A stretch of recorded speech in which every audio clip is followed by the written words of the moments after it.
think that's a 16th draw now. You're getting pretty good at drawing, but do you think today was a maybe a missed opportunity? Yeah, I think we dominated the game of football. I think we controlled the game. They collapsed their wide boys in quite deep. They were very comfortable and letting us have the ball. I think, again, it's very much our final third, our last bit of quality in and around the box. You see the ball from Corey for Reedy's header. Corey then breaks down a left-hand channel, probably needs to pull the ball back as opposed to shoot near post. We played some good passages of play. Could we have hurt them a little bit more with our penetrative pass? Possibly. I think we had people in better positions to receive the ball and we were quite laboured in switching it. So that's something we'll look at. I'll address that, have a look at that moving forward. But got to look at the positive. I think that's the 6th time we've played them. They've yet to beat us. So I have to say that's a positive. Matt Reed with a header there that probably 9 times out of 10 he puts right into the back of the net. Yeah, I'm waiting for the net to bulge, I have to say. I think the ball's unbelievable. We spoke about their goalkeeper. We watched the game against Aldershot. Ball's into the box. There's a question mark on him. And we pinned him in with cabs.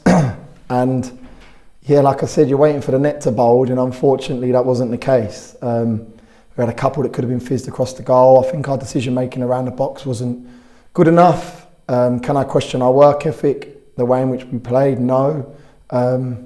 Give credit to Barnet. They've come here, they've kept a clean sheet. But yeah, unfortunately it's not a boxing match because I think the ref would have thrown a towel in. Last time obviously you beat Barnet 3-0, but it's almost a completely different Barnet side. I think only 2 of the players that were involved in that game back in January were actually involved in the game today. 100%. It's a different personnel, different management structure. You can hear the information being given by the manager. Good info, good organisation, pin in, locking in, don't let them play through, play out, get in between the posts. So yeah, there's a lot of work that's been going on, obviously on their training ground, because it's been shown, in my opinion, in the Maidenhead game and Aldershot game, and I think again at times tonight. So yeah, like I said, credit to Barnet, credit to Simon.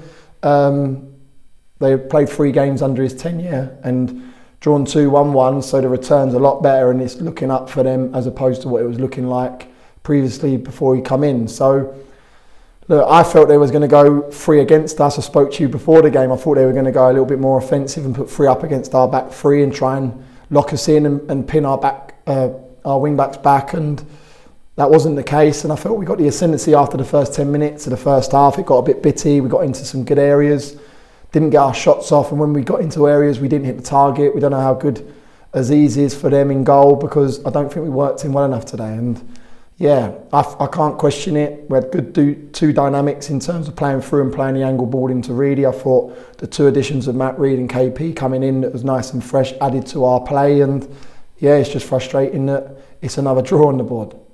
You had something like 10 corners, I think, or possibly 11. It was a lot anyway. And is that an area that you feel like you could probably have done better from, given the amount that you had today? Well, we had the Matt Reed one, which we alluded to. KP's one, which was a foul previously on Matt Reed, which we didn't hit the target again. Back post, KP heads it back across, and we then have a little melee inside the box. Work a short one, KP can flash it, Cabs can flash it across the face, we don't. So I think there was some good bits in it, I have to say. But yeah, you look at our aerial threat, and for me, we need to be a little bit more potent in corners for. When you said, I think it was 12 corners, I've done the stats. In a game of football, shows you where the game and the large amounts of possession was being played. But unfortunately, yeah, we couldn't put them to the sword. So we move on now to another home fixture. Stockport, big test, unbelievable side, not managed against Simon Rusk. Don't know much about him. I know he's done a fantastic job. I don't think they've lost in their last 10, and I'm not talking about 9 draws and a win. They've won 6-7 games in their last 10, which is an unbelievable record. For me, they got the best squad in the division. When you're going to go and sign people like Paddy Madden, for the figures that I'm hearing, there's an intent for them to get out of the National League. We need to be right on it. If we play in the manner in which we did today, they'll come here, I think, with a different mindset to Barnet. I think they'll come here to look to win, because they need to get into the top 3, in my opinion, to give themselves a chance of getting out of this division. So I think it might be a little bit more of an open game, but we'll be prepared, we'll be ready. Thursday, Friday, good prep work. And yeah, we'll go to work to try and beat Stockport on Saturday.